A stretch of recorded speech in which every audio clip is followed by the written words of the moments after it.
Hello, welcome back to the channel. I'm going to be talking about Sabriel, I'm guessing that's how you say it, by Garth Nix. Interestingly enough, this book, Garth Nix, let's see, where was it? So this won the Aurealis Award for Best Young Adult Novel and Best Fantasy Novel in 1995. Is an ALA notable book and was a shortlist nominee for the 1996 Ditmar Award for Best Long Fiction. As far as I can tell, I would have to go back and take a look at like every book I've ever written. But as far as I can tell, this was the first and only book that I read by an Australian writer.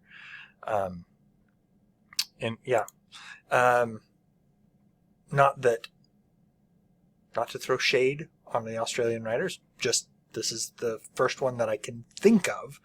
I may have read more. There was just something about, I think it was actually like on the book cover or something that was like, said something about like hottest fantasy novel to come out of Australia, something like that, that was like, hey, this is an Australian writer. And if I read anything by other Australian writers, they didn't have that like on the cover, so I just don't know.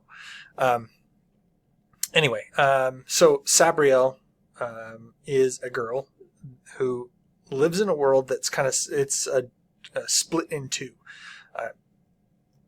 I say split in two because that's what you kind of find when you get into it. There's Alcestier, I think, which is from 20th century technology, similar kind of to modern day.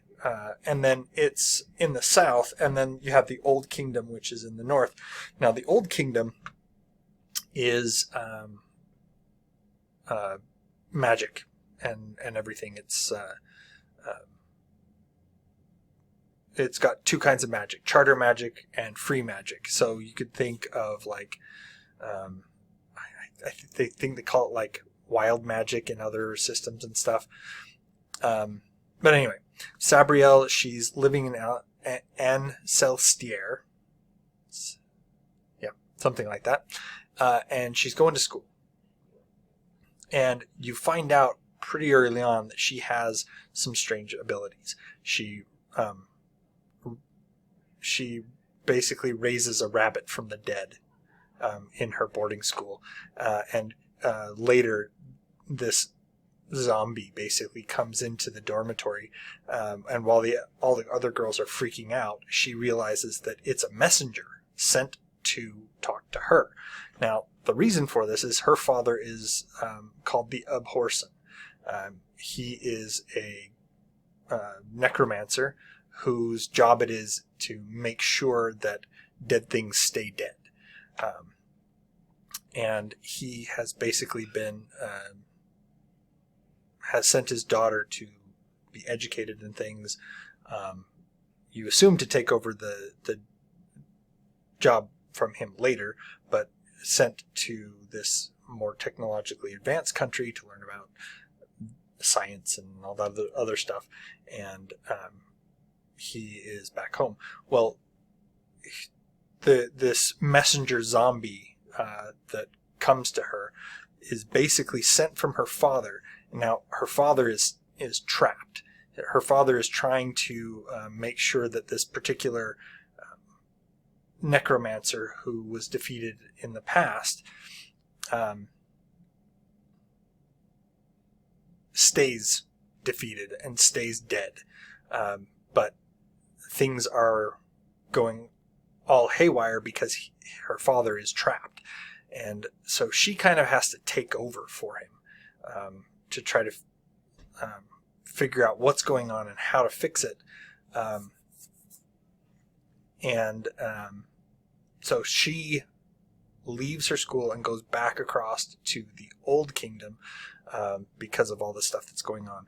Now she meets other companions and creatures along the way. There's undead. There is a undead creature called Mordicant that is trying to kill her.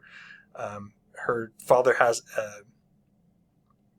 a cat, but it turns out that it's not really a cat. It's called Mogget, and it happens to be a construct that takes the shape of a cat.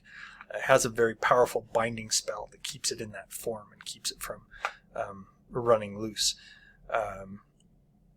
Now, I liked a lot of the imagery and stuff. There's a lot of book, bell, and candle type thing going on. You can see in the image here that she has this bandolier across her chest and she's holding a tiny bell in her hand.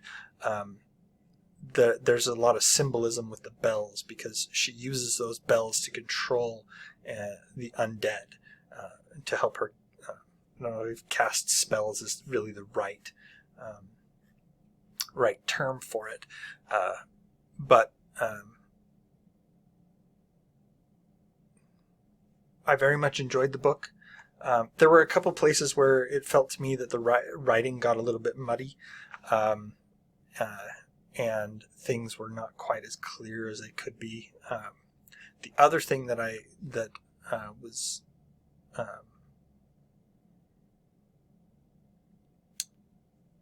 maybe daunting is the right word. So this is the first book in the series, and it is not a slight tome. This is a weighty tome. This book has 491 pages in it, and it's marketed for young adults. Not that they can't, I don't want to say that they can't read that many pages. Obviously they can. But if you think about this one book,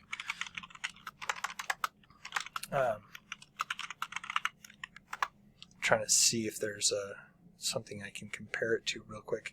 I mean, The Lord of the Rings is 3 books. Or is split across 3 books. I'm trying to see if I can find a page count.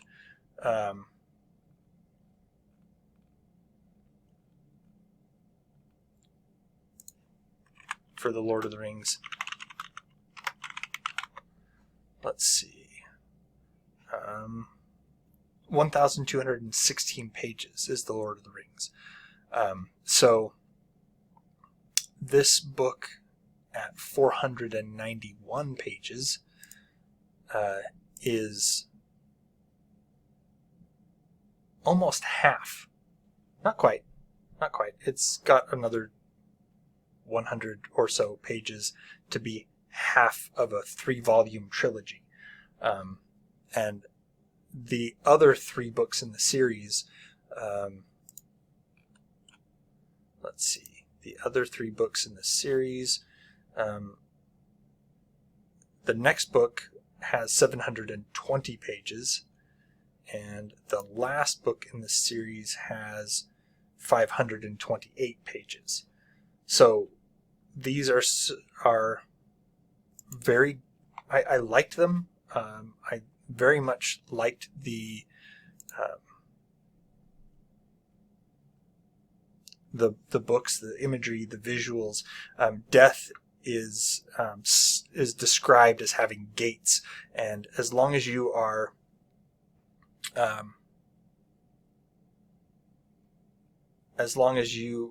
have the strength, you can summon things from beyond those gates.